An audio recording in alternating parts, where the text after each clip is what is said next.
Sir पिरा आ गया, हमें खेलने नहीं देता, हमें जुआ नहीं खेलने देता या किसी काम तरफ नहीं जाने देता, तो वो मुझे पत्थर भी मारते थे और कहते थे बड़ा आ गया। किसी ने कहा जी ईसाइयत फैलाता है, किसी ने कहा जी ये ना जाने कौन है, लेकिन मैंने उनकी परवाह नहीं की और बच्चों को लेकर पढ़ाना शुरू कर दिया। जब तक मेरे जिस्म में एक भी खतरा खून का है, मैं इन बच्चों को पढ़ाता रहूँगा। आओ मिलो, जवानों, छोटो, बड़ो, खवातीन, मेरे साथ मिलें और आओ इन बच्चों को पढ़ाएं। लम्हा न्यूज़ की वीडियोस देखने के लिए हमारा चैनल सब्सक्राइब कीजिए और साथ ही बने बेल आइकन पर क्लिक कीजिए। अस्सलाम वालेकुम नाज़रीन, आप देखें लम्हा न्यूज़ और मैं हूं करामत मुग़ल। नाज़रीन, कहते हैं कि उस्ताद कौम का मेमार होता है। हमारे साथ आज एक ऐसे उस्ताद मौजूद हैं जो नामसाद हालात के अंदर खुले आसमान के नीचे उन बच्चों को पढ़ा रहे हैं जो बिल्कुल ये तालीम सरकारी स्कूलों में भी अफोर्ड नहीं कर सकते। Welcome to the show master साहब। पहले तो सबसे पहले तो आपको मुबारक हो जो फ़ख्र पाकिस्तान की लिस्ट में आपको शामिल किया गया है। दूसरा, हमारे नाज़रीन के लिए ज़रा बताइएगा कि कब से आप ये स्कूल चला रहे हैं और किन मुश्किलात का अभी तक आपको सामना करना पड़ा? बिस्मिल्लाहिर्रहमानिर्रहीम। मास्टर मोहम्मद अय्यूब मेरा नाम है। मैं सिविल डिफेंस के अंदर कोर्स करने के बाद फायर ब्रिगेड के अंदर एज ए फायरमैन भर्ती हुआ, और वहाँ पर जब मैं किसी हादसे पे जाता था तो मैं ये देखता था कि कभी कोई जल गया है, कोई कट गया है, कोई मर गया है, तो दिल मेरा बहुत दुखता था। तो मैंने जब अपने इस इस्लामाबाद की सर्वे की तो यहाँ देखा कि बच्चों पे अज़ियतें हो रही हैं, बच्चे चोरियाँ भी कर रहे हैं, बच्चे नशा भी कर रहे हैं, बच्चे जुआ भी खेल रहे हैं। तो मैंने ये सोचा कि क्यों ना इन बच्चों पर काम किया जाए कोई। तो एजुकेशन के अलावा कोई काम नहीं था। मैंने सबसे पहले एक बच्चा देखा जो सारा दिन जो है वो गाड़ियाँ धोता था, और गाड़ियाँ धोने के बाद वो अपने गांव जाता था और अपने बच्चों के और बहन भाइयों की अपना जितनी भी परवरिश करने के लिए कफालत करता था। तो मैंने उससे पूछा, मैंने कहा यार ये रोज़ाना तुम काम करते हो, तो क्या मसला है आपका? तो कहने लगा जी मेरे 5 भाई हैं, 3 बहनें हैं, ना माँ है ना बाप है। तो मैंने कहा कि यार अगर ऐसा है तो पढ़े क्यों नहीं? कहता जी किस तरह पढ़ूँ? और उसने तो मध्य लफ्ज़ों में कहा था मुझे कौन पढ़ाएगा, मुझे कौन फीस देगा। मैंने कहा यार मैं तुम्हारी मदद करूँगा, मैं तुम्हें पढ़ाऊँगा। तो मैंने उस बच्चे से एक से पढ़ाना शुरू किया, फिर एक और बच्चा जो मांगता था उसको लिया, फिर एक और बच्चा जो था छाबड़ी अपना लगाता था उसको लिया, फिर इसी तरह करते करते मेरे पास 50 बच्चे। सुपर मार्केट से मैंने शुरू किया था, लेकिन सुपर मार्केट वालों ने बैठने नहीं दिया, ना सीडीए ने बैठने दिया, ना पुलिस ने बैठने दिया। तो फिर मैंने अपना ये ग्राउंड था यहाँ पर F3 का, यहाँ पर मैं बैठ के बच्चों को पढ़ाना शुरू कर दिया। वहाँ से भी सीडीए के चेयरमैन थे, वहाँ पर उन्होंने मुझे उठा दिया। फिर मैं बस्ती में आ गया। बस्ती के अंदर मुझे एक काम मिला कि बहुत सारे बच्चे आवारा फिरते थे, बहुत सारे बच्चे गंदे थे, जुआ खेलते थे, शराब पीते थे।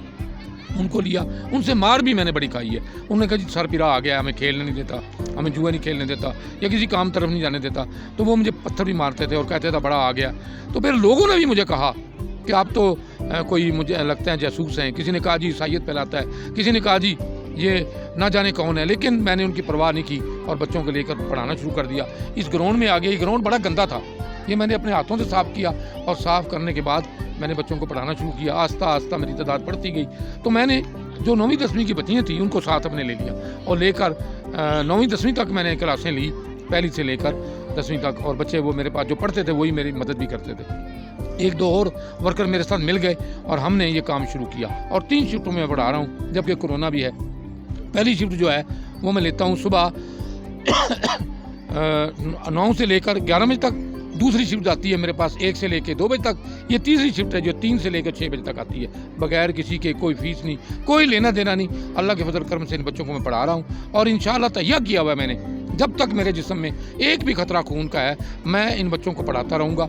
अच्छा, दूसरा ये खुले आसमान के नीचे है जी। ये सारा बंदोबस्त। इस्लामाबाद में बारिशें भी बहुत होती हैं, गर्मी भी बहुत होती है। तो जब इन मुश्किल हालात आते हैं तो फिर आप क्या करते हैं कि स्कूल बंद कर देते हैं या कहीं शिफ्ट हो जाते हैं? जो छोटे बच्चे होते हैं उनको मैं छुट्टी करवा देता हूँ। बड़े क्लासेज यहाँ पर मैंने 2-3 कमरे बनाए हैं, और वहाँ पर इन बच्चों को मैं ले जाता हूँ, और वहाँ पर जाके मैं इनको अंदर जाके पढ़ाता हूँ। बच्चों का जिक्र किया है, इंतहाई पसमानदा ख़ानदानों के ये बच्चे हैं। तो ज़्यादातर बच्चे जो हैं वो काम भी करते हैं या सिर्फ पढ़ते हैं? आप खुद सर्विस करते हैं उसके बाद आके यहाँ पे पढ़ाते हैं, तो इन दोनों फील्ड्स को आप कैसे मैनेज करते हैं? देखिए जी, ये बच्चे जो हैं ये 2 किस्म के हैं। एक बच्चे वो हैं जो काम करने वाले हैं, गरीब गुरबा हैं, मजदूरी करने वाले बच्चे हैं और जो नहीं पढ़ पाते, जो अपना पैसा नहीं दे सकते या कोई किताबें वगैरह नहीं लेते। दूसरे बच्चे हुए हैं जो स्कूलों के भी आने शुरू हो गए, वो कहते हैं जी हमें ट्यूशन पढ़ाएं। ट्यूशन वाले 2-2 हज़ार रुपया, 1000 रुपये एक बच्चे का लेते हैं। तो ये मुश्किल आते हैं कि वो भी मेरे पास आ रहे हैं। बाकी रही बात, मैं जब सर्विस में था उस वक्त भी अल्लाह के फजल करम से बच्चों को पढ़ा रहा था और काम कर रहा था। आज मैं रिटायर हो गया हूँ, मैं फिर भी पढ़ा रहा हूँ। अब तो मैं 3 शिफ्टों में पढ़ा रहा हूँ, पहले मैं सिर्फ 1 शिफ्ट पढ़ाता था। तो कोई मेरी मुश्किलात नहीं है। और इसके अलावा मुझे बताइएगा, पढ़ाई तो बच्चे कर रहे हैं, इनकी तरबियत के लिए आप क्या हम निसाबी सरगर्मियों का भी कोई बंदोबस्त करते हैं कि इनकी ज़हन की तरबियत हो? बिल्कुल जी, देखें हफ्ते में एक दफ़ा मैं कंप्यूटर पे ले जाता हूँ और महीने में कोई ना कोई एक मैच करता हूँ और 2-3 महीने के बाद, ये 4 महीने के बाद कहीं सैर पे ले जाता हूँ बच्चों को।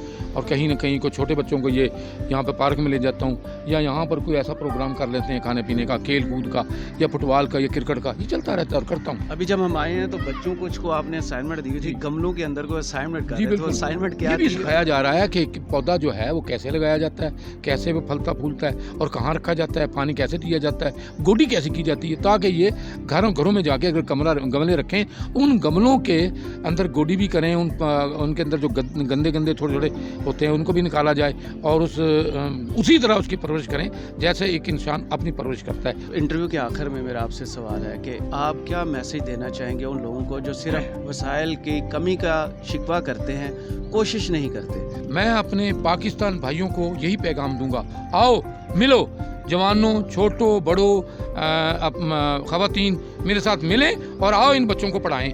और अगर इन बच्चों को नहीं पढ़ाएंगे, कल ये चोर बन जाएंगे, डाकू बन जाएंगे, ये दहशतगर्द बन जाएंगे, दहशतगर्दों को काबू आ जाएंगे और हमारा मुल्क तरक्की नहीं करेगा, हमारा मुल्क जो है ना पीछे जाएगा। आओ मिलें, इन गरीब गुरबा बच्चों को पढ़ाएं ताकि मेरा मुल्क तरक्की करे। बहुत शुक्रिया सर आपके टाइम का।